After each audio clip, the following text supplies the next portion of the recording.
Hey guys, today we're going to be talking about segment lengths in circles. So I will be able to identify and solve for segment lengths in circles. So we're giving angles and arcs a rest for a little bit and just looking at all these different chords and secants and tangents that we have in circles.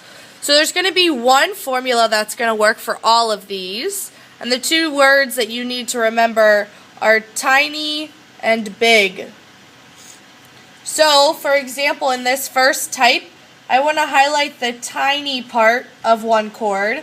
So I'm going to be multiplying whatever that is by the big part of the same chord. So I'm going to use lowercase t and lowercase b to label these. So I will label them in my picture and in the formula. And that is going to equal the tiny part of the other chord times the big part of the other chord.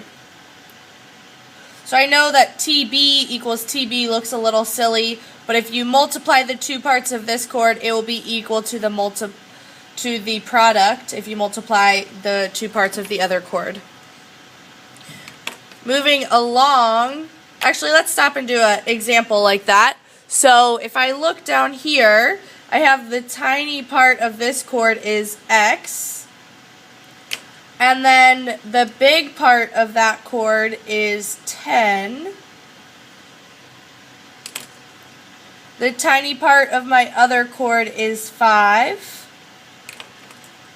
And the big part of that chord is 6. So I filled in all those tiny and big parts, so now I want to fill in my formula. So TB is going to equal capital T, capital B. So I have that X times 10 equals 5 times 6. So if I have 10x equals 30, I divide by 10, and I get that x equals 3. And that's it. Alright, same idea, different type of circle here, we're going to have secants here. So the tiny part of this segment is right there. And the big part of this segment is actually going to be the whole piece. So the big part is including the tiny part. Same thing for this secant. We've got this smaller part is equal to the length of this whole secant. Alright, so if we do an example with that, I see that the tiny part of, I'm going to do this one first, is 9.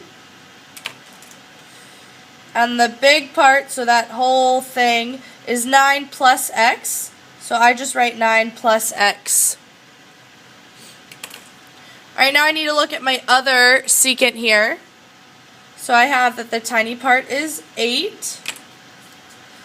And the big part is 8 plus 10, which is 18. Alright, so I just fill in TB equals capital T, capital B. So 9 times 9 plus x equals 8 times 18. So I'm just filling in what I have here with my formula.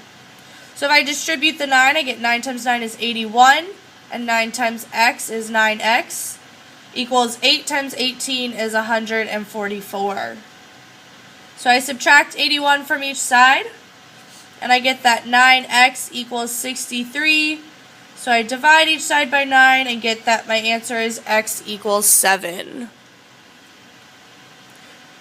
Alright, halfway there. Moving on to our next type of circle, it's going to have a tangent and a secant.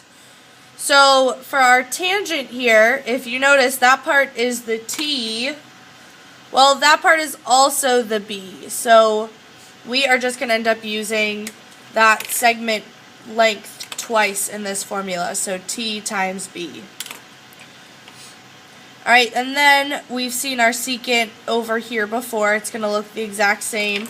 The tiny part is exterior of the circle, And then this bigger part is that entire secant t times b. Looking at an example for this one, the t in this first one, I'm going to do this one first, is 3. And the bigger part is that whole line, so 24 plus 3, which equals 27. And then I see that my tiny part is x, and my big part is x. So if I have little tb equals big TB, I just got to fill it in. So 3 times 27 is going to be equal to x times x. Well, 3 times 27 gives me 81, and x times x gives me x squared. So if it is squared, what operation do I need to do? Square root it. Yes, so the square root of each side, so I type in the square root of 81, and that gives me an answer of x equals 9. Alright, the last type up here is when we have two tangents, so they touch the circle at only one point. Well, if I highlight the small part here and highlight the small part on the other one, you notice that it's only made up of one part. There's no two sections like we have over here. So you could say that it's tiny and big, and that it's tiny and big. But it's going to be a lot easier to just refer to this as x and refer to this as y. So you can know that x equals y, or you can say that little tb equals big TB. So if we look at this example down here, I see that the first part is 2x plus 20. That first tangent there. And then my second tangent right here is 42. So I'm going to fill those in the t spots. And then I just set the one tangent equal to the other tangent. So 2x plus 20 equals 42. Subtract 20 from each side, I get 2x equals 22. Divide by 2, and x equals 11. Alright guys, awesome job. Please be sure to make sure you understand this, look back through it, read the formulas, use your brain, and we will finish the rest of this in class. Thanks for watching.